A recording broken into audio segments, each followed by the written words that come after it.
हैदराबाद में बहुत high voltage type की कैंपेनिंग देखी गई, क्या कहना है पूरे? नहीं नहीं, सब कोई हाई वोल्टेज कैंपेन नहीं था।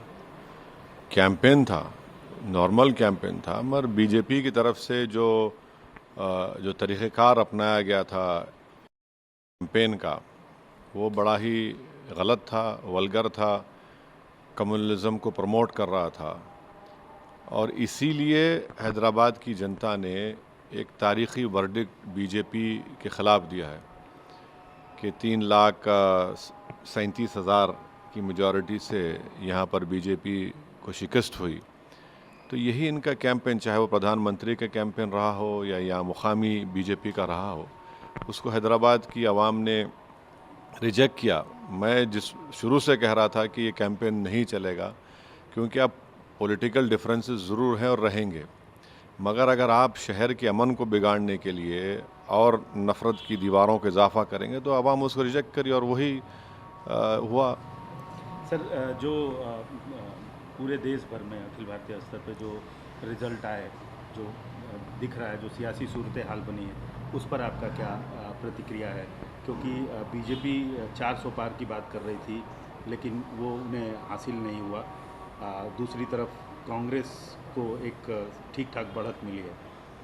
नहीं, 10 साल से बीजेपी की सरकार है, और ख़ास तौर से पिछले 5 साल में 2019 से 2024 तक जो बीजेपी की हुकूमत के नाकारकर्दगी, उनके गलत फ़ैसले, अवाम दुश्मन फ़ैसले, किसानों को तंग करना, नौजवानों को रोज़गार से महरूम कर देना, महंगाई को कंट्रोल नहीं करना, चीन जो हमारी ज़मीन पे कब्ज़ा करके बैठा है उस पर आँखें बंद कर लेना, तो ये ऐसी चीज़ें थी जो अवाम में चल रहा था इसके सिलसिला। और फिर 400 का नारा देने के बाद संविधान को ख़तरा, और ये बात अवाम में चले गई। ख़ास तौर से जो लोग बाबा साहब अम्बेडकर से मोहब्बत करने वाले हैं, संविधान के ऊपर नाज करने वाले हैं, तो ये सब चीज़ें उनके लिए महंगी पड़ी हैं।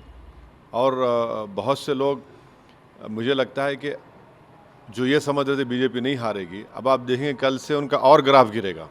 सर, आप प्रेस कॉन्फ्रेंस में भी बार बार पूछा गया, आप क्रेडिट क्यों नहीं देते हैं इंडिया अलायंस को और कांग्रेस को इस सियासी सूरत हाल के लिए? मेरे ख़्याल से जो माहौल था देश में, बीजेपी को इतनी भी सीटें नहीं आनी चाहिए थी। उनको, हम लोग, अगर ये लोग सही काम करते तो 150 में सिमट देते हैं लोगों को।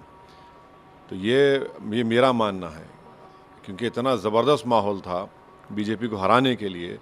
मगर बहुत से लोग, चाहे बोलिए अब तो खैर अब पोस्टमार्टम कर रहे, ऐसा होगा, मगर ये बेहतरीन मौका था। आप ये कहना चाहते हैं कि इंडिया अलायंस ने ठीक से घेरा नहीं?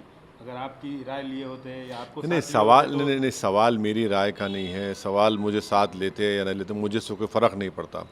मगर एक बनाया बनाया माहौल था, बीजेपी को सरकार नहीं बनाने से वो रोक सकते थे, और जनता भी चाह रही थी, तो शायद उसमें हम लोग नाकाम साबित हुए। मगर अब हमको तो ब्लेम नहीं कर सकते आप। एक बात साबित हो गई कि इस देश में कभी मुस्लिम वोट बैंक नहीं था, ना कभी रहेगा।